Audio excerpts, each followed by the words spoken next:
Wandering Winder here, once again talking about openings. Today we're going to talk about Expedition.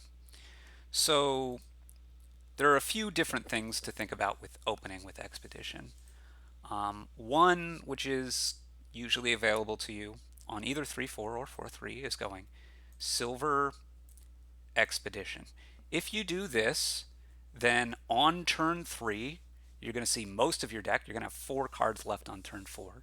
On turn 3, you are going to be uh, a little over 10%, 10.6% to hit 4, just under 30% to hit 5, 38% to hit 6, 19.4% to hit 7, about 2% to hit 8.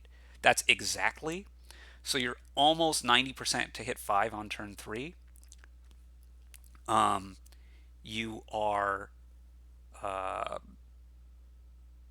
about 60% to hit 6 on turn 3.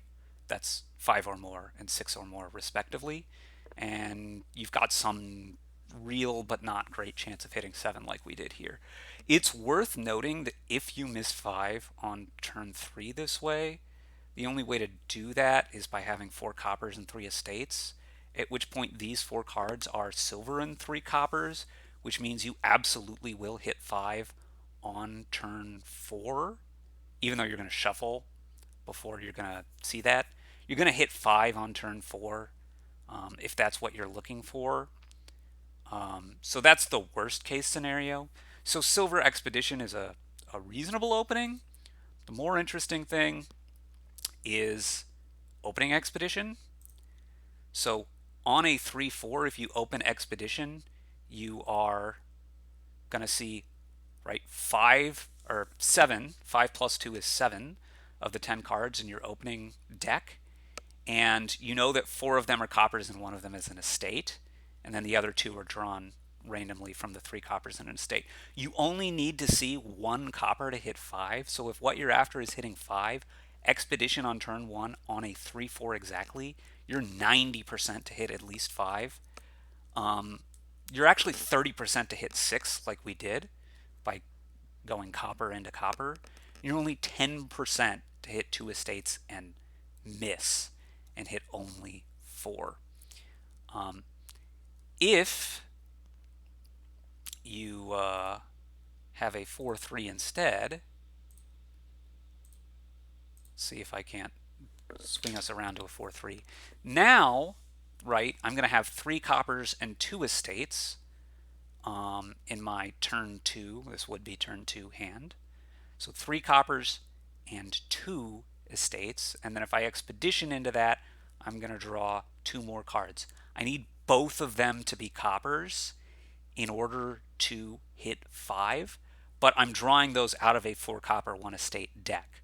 So I'm actually 60% to hit 5 even on a 4-3 by opening Expedition, and 40% to hit 4 again. So I could just keep going with a 60% chance every turn, right? And eventually you're going to hit 5 probably. 60% and 60% and 60%, it gets unlikely to keep missing. So that's something to think about. I tend to not love that opening, but it's something you might need to sell out for, might want to sell out for sometimes. You just have to figure out what is the quality of the 3s and the 4s, how much is it important to get the 5 right away, and all of that. I tend to prefer Silver Expedition on the 4-3 to just Expedition. Turn 1 Expedition on a 3-4, often very powerful. But of course, if there's some really good 2 or 3 or 4, then you may want to get that before you do your Expedition business. You just have to see what else is available. It's a very dependent thing. But do keep Expedition in mind in the opening, because it allows you to spike higher price points sometimes more quickly, to cycle more quickly once you hit them, to see your good 5 and 6 costs more quickly, sometimes even your 4 costs more quickly, and to not add silvers if it's one of the unusual cases where that's particularly a bad thing to do.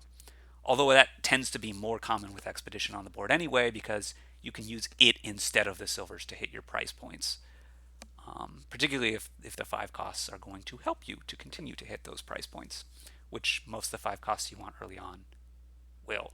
though not all of them. Anyway, I've been blabbering on enough, I think, about Expedition. Um, yeah, it's definitely one to keep in mind in the openings. Thanks for watching.